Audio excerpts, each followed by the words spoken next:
This car right here is proof that there are still manufacturers that care about enthusiasts. With the whole industry going towards SUVs and crossovers, electric cars, autonomous vehicles, it's like there aren't as many options out there for vehicles that are just for the joy of driving, but not this. This Nissan Z is truly an enthusiast sports car. The Z is a legendary name. This is now the 7th generation, and now it's no longer a number with the Z, it's just the Nissan Z. And this is a very, very popular car, especially in America. It's the second best-selling sports car in America overall, with the Corvette being number 1. It's been around for 53 years, which is as long as the GTR, over 1.8 million sold worldwide. And about 5 years ago, Nissan started thinking about how do we update the Z sports car for the 7th generation. It needed an exterior and interior update, and it needed more power. And it accomplished that with a VR30, a 3-liter twin-turbocharged V6 that makes 400 horsepower and 350 pound-feet of torque. It is still rear-wheel drive front engine, and this piece of news has me probably the most excited about the new Nissan Z. You can still get it with a 6-speed manual transmission. It is standard with a manual with an optional upgraded 9-speed automatic transmission, but that truly is a combination for enthusiasts. In terms of styling, that's also a big deal. I mean, it's an iconic car with generations of styling cues to it, and Nissan did a really good job blending some of the retro design cues, but making it clean, updated, and modern. The front grille, we'll talk about that first. When I first saw the release photos, I was like, whoa, that is a very big, very rectangular, very large grille up front, and it dominates the front end styling. Then when I got to see the prototype car in person, the first time seeing this thing in person, I was like, okay, that works. If you look at some of the other previous generations too, they do have that styling grille that's rectangular, and here it's actually very functional and important. You have a twin turbo engine now, which creates a lot more heat, so you need airflow. It is a functional grille, and in person I think the styling elements and the proportions work really well. The headlights are really cool too. Without the two kind of disc half circle daytime running lights, it's very distinctive up front, and it's also inspired by the older Nissan Z apparently. We learned that today. If you look at, I don't remember which generation it is, but had a circle headlight, and with the way the headlight opening was, it created this reflection of kind of these two crescents. So that's how that design cue came up. And then around the side, the silhouette is iconic, right? You look at it, it's unmistakably a Z. And this is something else we learned today. Usually sports cars are kind of a wedge shape, so everything's angled forward. Whereas on the Z, you'll see this body line along the side actually angles back to highlight the shoulder.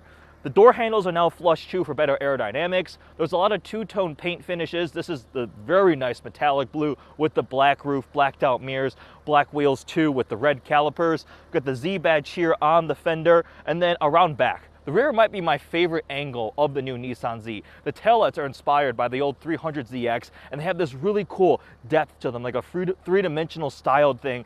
Overall, I think the Z is a very cool looking sports car. They did a great job blending the older design cues and making it nice and modern. We're out in Las Vegas today, well, outside of Las Vegas, Lake Mead, driving the all-new Nissan Z on the road. This one has a manual transmission. We'll be doing a first review. So with that, let's hop inside. We'll talk about the interior, what it's like to drive, the value, and how it compares to the competition. Finally on the road in the new Nissan Z. That VR30 is a 20% increase in horsepower, 30% increase in torque at 400 and 350 pound-feet of torque. And forced induction from the factory means now we get low-end torque, a big change from the outgoing VQ37, a naturally aspirated V6.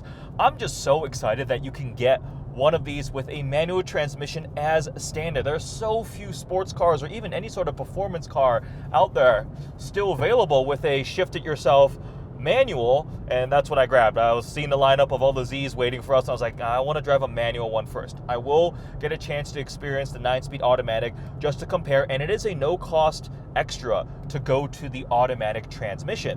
So the Z is still a front-engine, rear-wheel drive sports car. It sits in a lineup as the more nimble, obviously more affordable, more attainable, but more usable all-around sports car. The GTR is Godzilla, right? We were hearing one of the Nissan guys talk about how it lines up, and they equated the Z as the dancing partner. It's a little more nimble. whereas the GTR is supposed to be like a gigantic robotic suit designed to destroy your enemies and be top tier performance, literally just there to be the best at what it can do. And the personalities definitely fit. The GTR is just a rocket ship. Even though this platform with the R34 is getting a little bit older, it's still just mind-blowing. Whereas the Z, again, lower price point, less powerful, rear-wheel drive with a manual transmission. It's a little more playful, a little bit more fun. The personality does show. Now, I did get to spend some time with the outgoing 370Z Nismo. This was maybe a year ago, and it felt dated. It was a little bit on the older side. Oh, we're stumbling upon a bunch of Corvettes. What's going on here? Is it a New Balance convention?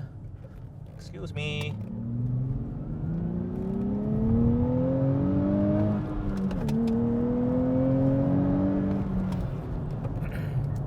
I lost my train of thought. What were we talking about?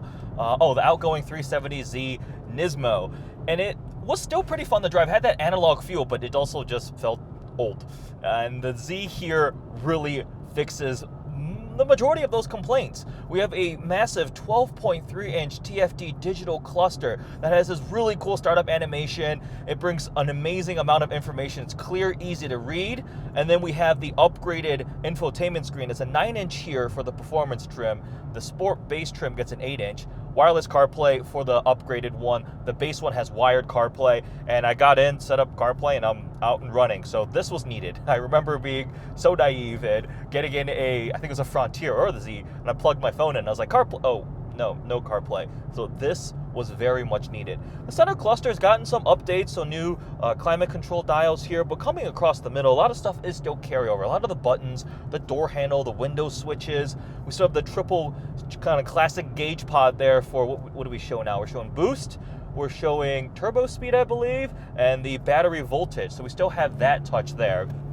And then on the center console, we have the start-stop button, and then we have the S mode for the manual transmission. So when you go into S mode, it will do rev match downshifts for you. So in a second. So I'm cruising in 5th right now, clutch in 4th, 3rd, automatic rev match downshifts. Can you do it yourself? Yes, but is it fun to have the computer do it sometimes? Also, yes.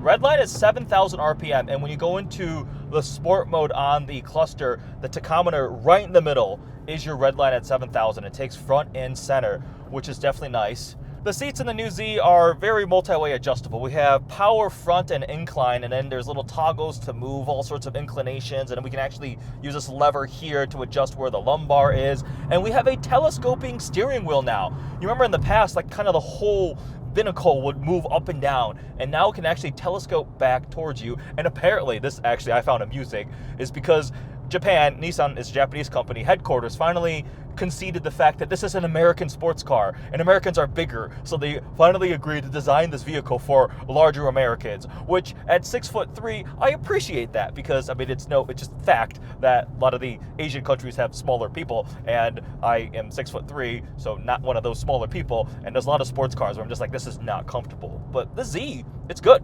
Visibility is great. I got the seats comfortable. I'm not totally in love with the bolstering on these seats. It's not my favorite out there, but I probably wouldn't object to taking this on a 4-hour road trip. One of the Nissan team guys said he did drive it all the way from Los Angeles out here, and it was comfortable. In terms of driving, what is the Z like? Well, the torque is very welcome. It's quicker for sure. 400 horsepower and 350 pound-feet of torque, and the fact you can still get it with a manual transmission is pretty awesome. The platform is mostly carryover with substantial improvements in certain key areas, like torsional rigidity is up 10%. There's new monotube shocks. There's all sorts of these improvements to make it sharper and accommodate the fact that it makes 400 horsepower now with a twin-turbo V6. So this twin-turbo V6 is shared with the it is a VR30, shared with the Q50 and Q60, but there were tweaks made for the Nissan application here. Do I remember all of those tweaks? Not exactly, I apologize. It was a very detailed slide that had a lot of technical things that they changed to make this fit into the character of the Nissan Z versus the more luxury-oriented Q50 and Q60 Red Sport. The takeaway here is, this is the engine with a good amount of potential. The VR30 is like a baby GTR motor. The VR38 is the GTR 3.8-liter V6. With some modifications in the aftermarket, these engines have been making substantial power, and I can probably safely assume that we'll get a Nismo iteration of this, which will continue to turn the power up with force induction from the factory. That's just always a great combination. Limited slip differential is available, upgraded performance brakes. Let's take an opportunity to talk about the different trim levels. Significantly simplified. We have the Sport and the Performance. That's it. There's technically the Proto spec, which is like the prototype one, but there's only 240 of those being built. So you'll probably have a better chance of seeing a GTR on the street than the Z Proto spec, whereas the Performance and the Sport are going to be the mainstream production ones.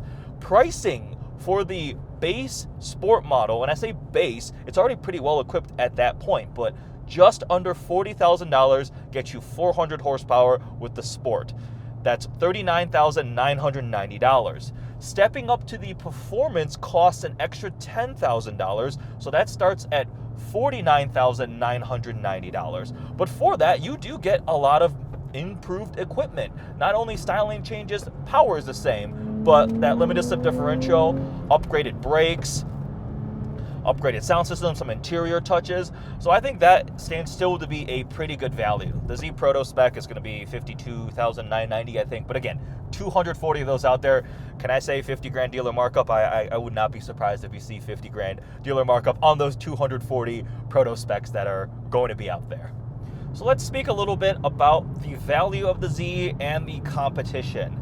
The first thing that comes to mind for me is the Supra, the Toyota Supra.